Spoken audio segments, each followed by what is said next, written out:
Watching a cat play with my phone. And the tripod. Yeah. Super cute. Okay.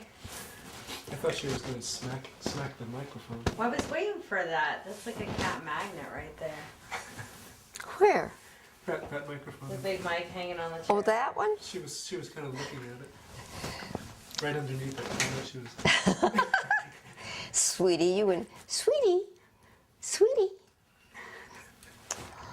Disgusting. That's, Love it. now she's coming. Yeah. Come on. Love it. That was it. Well, we'll take, at the end, we'll take some shots of the artwork. It'd be great to have the artwork filmed as well, so we'll have some time to do that, which is nice. Okay. What? So, last couple of questions. Well, first, I'm just wondering, I know that from your questionnaire that there's a couple of hobbies and areas of interest that you've gotten. Just wondering if you could talk about those a bit, like playing the piano and things like that. Oh, I no longer play, but I would characterize myself as an accomplished amateur. But I used to practice and I used to play and I played a lot of piano duets or two piano with those of my friends who had two pianos. But I don't play anymore, and for a couple of reasons. The reason I stopped was that I took up tennis, and tennis ruined my hands. And then eventually tennis ruined my knee. But tennis was wonderful. Loved it. And but my hands don't work well enough to play anymore, so I don't play. I listen. You've done a heck of a lot of traveling too. I have. Yeah. Lots. Are there some favorite places of yours? Well, this is interesting. When my late partner and I we had apartments that we stayed in all over, and there was one in London that we stayed in particularly. And we had just come back from, we would stay there at the end of our journey. So I think we'd been in France. And I said, why don't we each put down our 3 favorite trips and see what we think? And I was astonished, and he was astonished, because we both thought Egypt was our favorite trip, and I'd had no idea he liked Egypt that much, and he had no idea I liked Egypt that much, but oh, we loved Egypt. And then the second and third were his, second was Italy, and then France, and mine was France and then Italy. But we went those places many times. We also went to China. We went on a tour put together by friends of following the trail of the Knights of Malta. And that was really just wonderful. So we, went to Damascus, to Syria, Damascus, and then to Malta. We sailed from Ephesus to Malta, this wonderful boat, and then we went back to Rome, and then we were in Istanbul, the Hagia Sophia, Constantinople. Yeah, that was nice. That was a good trip too. Were those difficult places to get into at that point? No, I don't think we ever had any trouble getting into places. No, we didn't. But we did travel a great deal and all over. And the only place that I kind of wanted to go, and we were there briefly. I wanted to go to India, and David never wanted to go to India, although we were in India on our way to Bhutan. We went from here to how did we get there? Anyway, then we went over into New Delhi, and then up into Darjeeling, and then over the mountains, and then into Bhutan. We stayed in Darjeeling for a while, and then we went into Bhutan, and we were there for a week and a half. Oh, don't go. And then we went from there to Nepal, and then to Tibet, and then we came back. So that was rather a long trip. Nice. Incredible, yeah. Was Tibet a place that also was easy to get into at that point? No. No. It was not. And it was not attractive, so we were glad to leave. Lhasa. Were you? Did you have to check in with the government when you went? No, it was just not that pleasant. When you were doing when you've done your traveling, do you keep your eyes out for the planning and the architecture? Is that a big part of your trips? No, I did a lot of photography, tremendous amount of photography, book after book after book after book, but mostly just things I was interested in. I was particularly interested in the Gothic cathedrals, so I've done a lot of photographs lying on the floor of cathedrals and taking that, and stained glass windows, Chartres, Reims, places like that. So beautiful stuff. yeah, I loved it.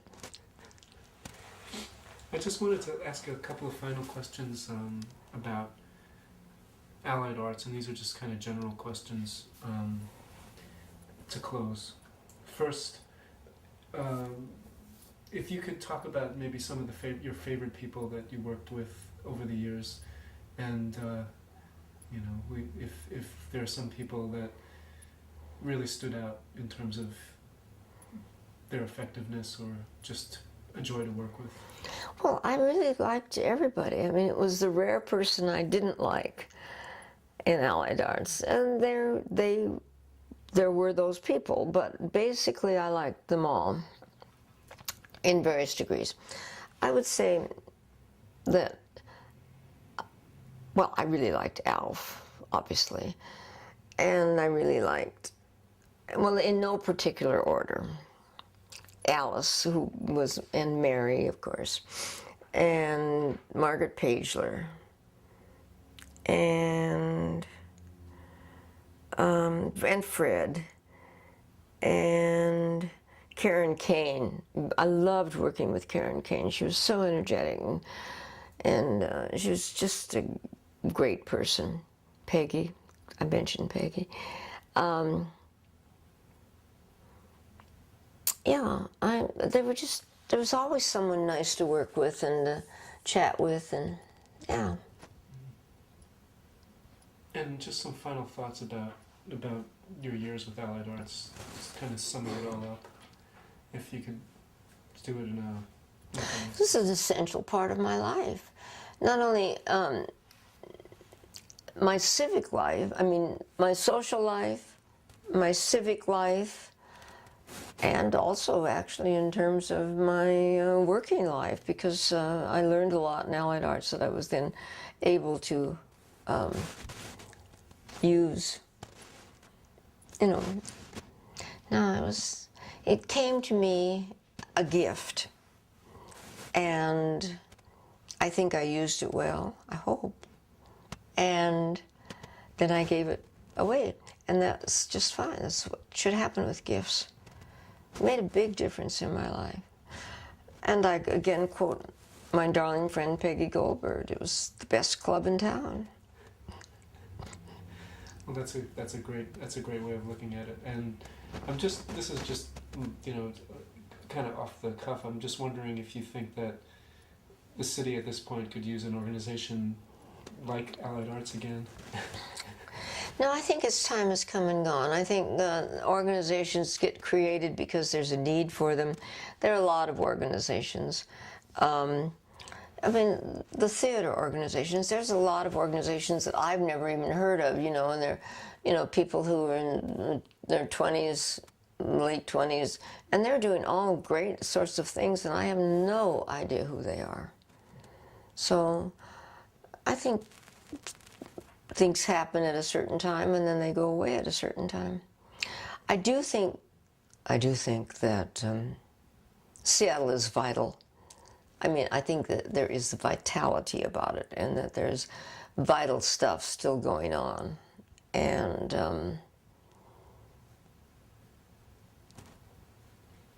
we'll see. This is, I did a lot of work on the Olmsteds at one time. I wrote papers on the Olmsteds and gave, probably 40 lectures on the Olmsteds. very near and dear to my heart. This is the only Olmsted plat in the city of Seattle, the York plat, and Hunter Boulevard. I mean, they did the boulevards down there, John. They did the boulevards. And then up here, Hunter Boulevard, and this is part of the York plat. The irony is I live 12 inches outside the Olmsted plat. How's that for mean? What is a plat? Oh, a plat is a division. Okay. You know, there's a block, and then there's plats, P-L-A-T, which is divisions of land by circumscribed by certain areas. Okay. So you can buy them. I see. So you just. It's a formalization of land use. Okay. Do you want to hear the full lecture? No, you don't. Zoning, etc., etc. You do not want to hear this lecture. That was a big part of your life, also. Oh yes. Well, this is great, and I think we can end there. And if it's possible, we'd love to shoot some of the Yes, artworks that you. it's possible. Great. It's possible. What is that child doing all by herself? Why aren't you gentlemen helping her? Oh, well, I'm just turning it so I can get some light on the painting. And I didn't ask for any help. Yeah. She's speedy. Can't catch her. So I'm still recording your audio. Maybe you could just talk about what the paintings are, like who painted it, and what you know about them. Okay. No, I don't think that's fine. Oh. Well, much of the art, or some of the art, in the house was purchased at Allied Arts auctions, fundraisers. I mean, and when I look around, I think it's so funny because, you know, I got them, shall we say, on the cheap, and that really wasn't the purpose, you know, but I got some really sort of nifty things. This one down here, which is the islands, Lopez Island, and is by a woman named Gertrude Pacific, she was very much in demand at one time. She no longer lives here, but actually she was commissioned by the Highway Department to do a series of paintings about I-5, and she did a remarkable job. I mean, I-5, spare me. But she really did some good paintings. So I've always loved this one of the islands. This is Ross Palmer Beecher, and it's cut up Pepsi cans and Coca-Cola and Lucky Strike things and little bottle caps, and I adore it. I just adore it.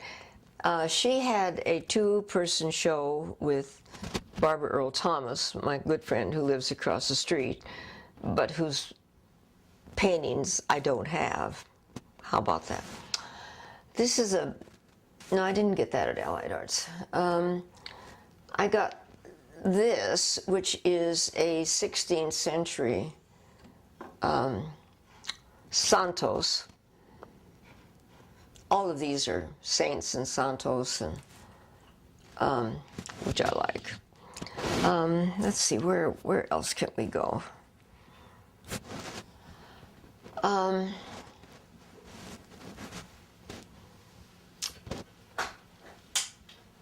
I think are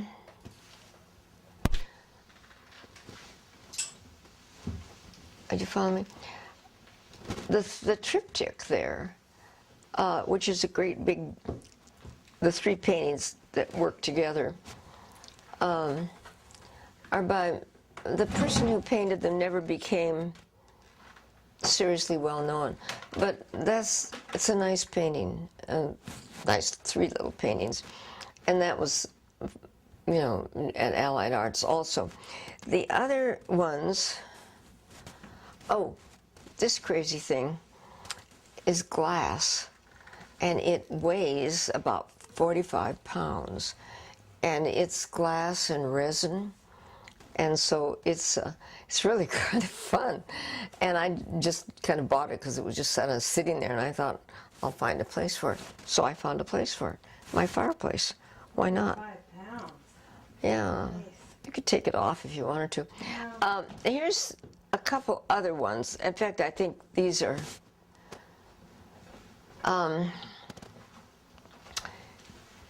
This is Billy Martin, and he has a studio down in the market, and that one is called, and he does these curious things, which are, I mean, if you look at that, there's little orphan Annie is there, and I mean, he is crazy, crazy fun. This is called The Daffodil Queen Goes to the Puyallup Fair. And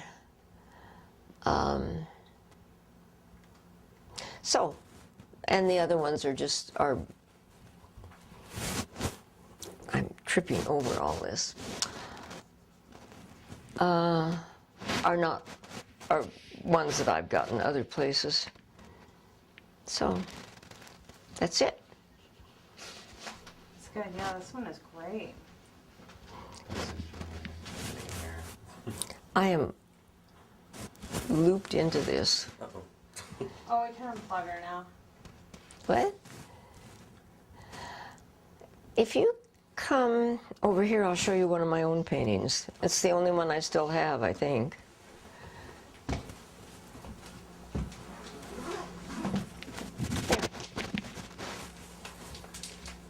Did you sell the others, or What? have you sold the others? Yeah. But then I stopped painting.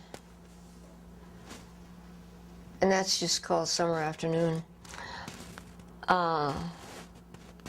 For no good reason. So, It's really lovely. It really is. okay. Mostly, Sorry. you're doing it, not me. All right. All right. Moving right along, and then you'll unhook me, right? Yes. Okay. I should point out, this is kind of fun too. This was left to me by a woman named Jan Thompson, who was a very close friend of mine. She was kind of like my mother in many ways. She was a very famous, she was a painter, and everybody knew her. And it is very possibly Etruscan. It's very hard to get the provenance, but if you look at, it's probably 3,000 years old, and it is probably Etruscan. So I love it. Big, big pussy cat. All right. Are you going to take this off me before I fall over? Hey Les, can you turn on that light real quick? Oh, sure.